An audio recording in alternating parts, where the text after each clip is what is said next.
be called and do what they're trained to do than not. And I think the burden probably lies in family separation. At this point, 212,000 National Guard and Reserves have been called for active duty out of a trained pool of 900,000.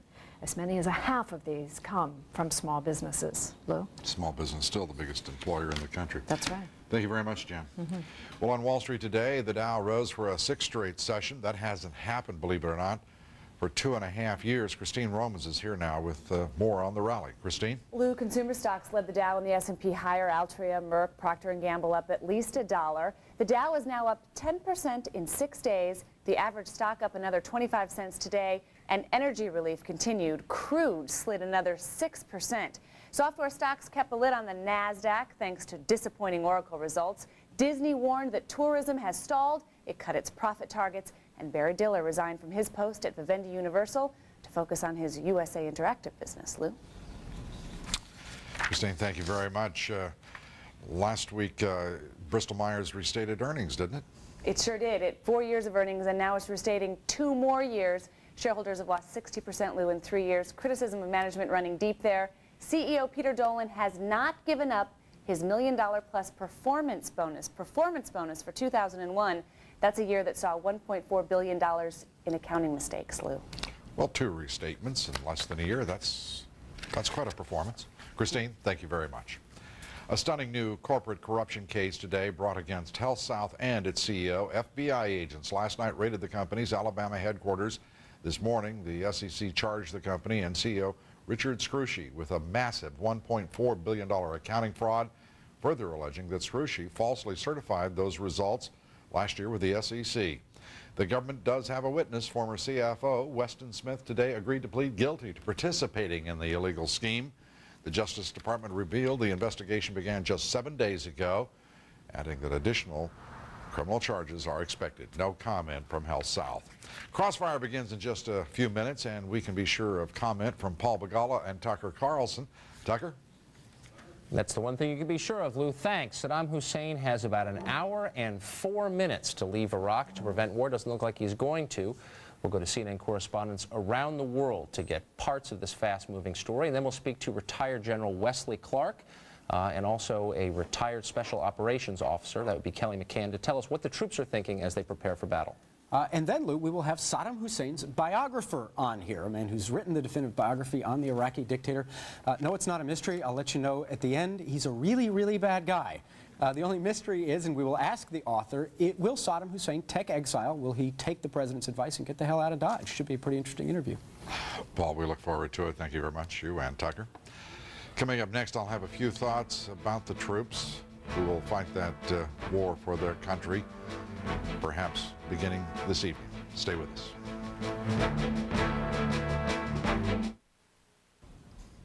Saddam Hussein's rejection of the president's ultimatum means that we are likely headed toward war. It's an appropriate time for all of us to reflect upon the young men and women of our military who will be going into combat. We pray for them and desperately hope they know how proud and grateful we are for their service to this great country. Over the past several months, there's been spirited and sometimes furious debate about the proper course of action on the issue of Iraq and Saddam Hussein. That debate has stirred occasionally rancorous partisan passions, but partisanship in this country means a debate between patriots and patriots, not between patriots and those opposed to our national interests. The debate, no matter which side of the debate you've supported and urged, has strengthened our democracy. And now the debate ebbs, and we give our full support to the military, who I hope will be proud of how we care for our way of life while they go into harm's way to protect us and this country. That's Moneyline for this Wednesday evening. Thanks for being with us. Join us tomorrow. Our guests will include Chairman of the Defense Policy Board, Richard Pearl, and General David Grange. Middle East experts Yusuf Ibrahim and Fawaz Georges will be here. Thanks for being with us tonight. For all of us here, good night from New York City.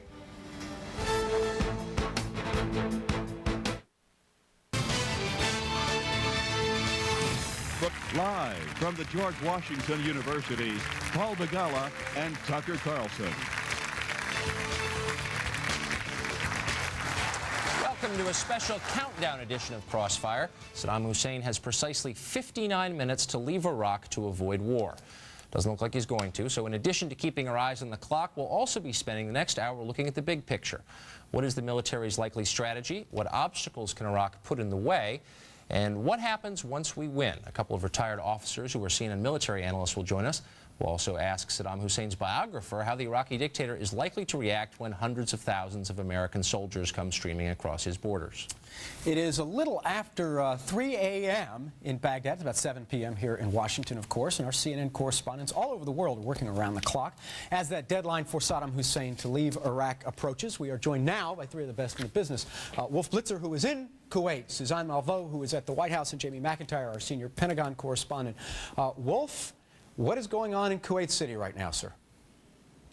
Well, in Kuwait City, they're bracing for the start of this war. They think it could be imminent. They think it could be perhaps hours away, maybe another day or two, but by no doubt, officials here from the top leadership on down, as well as rank and file Kuwaitis, they certainly support the Bush administration. They support the U.S. government. They know firsthand what Iraqi military occupation is like, having experienced that a dozen years ago. Now, up in the northern part of Kuwait earlier today, along the border with Iraq, the first Iraqi soldiers actually surrendered. 17 Iraqi soldiers surrendered to U.S. troops along the border, and they were handed over to Kuwaiti forces in the northern part of the country. By the way, in the northern part of Iraq today, they had some significant sandstorms, which could hamper U.S. attack helicopters, ground forces, if the order is given.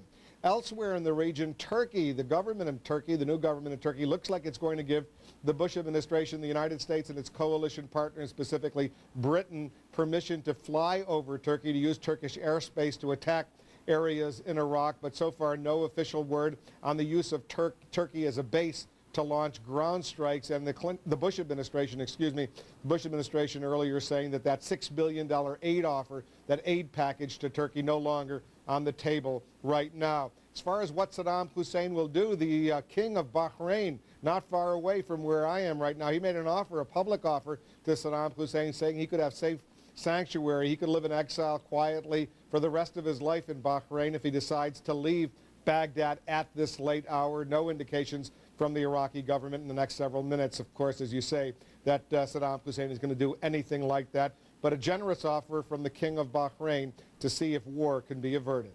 Paul?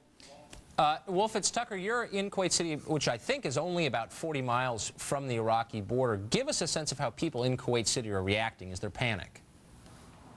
Well, they're remarkably calm, people here. It's a little bit further away from the border, but still remarkably calm here in Kuwait City. Most residents accepting the possibility, the likelihood now, the near certainty that there will be a war. There's been some shopping at the stores. They've been going out buying the kinds of batteries, even duct tape, water, things that they would need in this kind of a situation, things all of us who live through terror scares in the United States are very familiar with. But by and large, the leadership here, as well as rank and file Kuwaitis, they're relying on the protection of the U.S. military. There are Patriot air defense missile batteries all over the place, so they think it's relatively secure, and they're bracing for the best. Wolf Blitzer in Kuwait City. Be well, friend. Be safe, and thank you for that report. I know we're going to be seeing an awful lot of you lately. President Bush, meanwhile, here at home, took care of the very last formality he needed to before he can launch an attack in Iraq. In accordance with last fall's congressional authorization for the use of force in Iraq, the president today sent a letter to Congress, officially informing the Congress of his determination that diplomacy will not work in the effort to disarm Saddam Hussein. For more on our President's Day, we go to CNN White House correspondent Suzanne Malveaux. Suzanne, a busy day at the White House? Well, Paul, it's really been an extraordinary day at the White House with an hour and counting here. No one believes that Saddam Hussein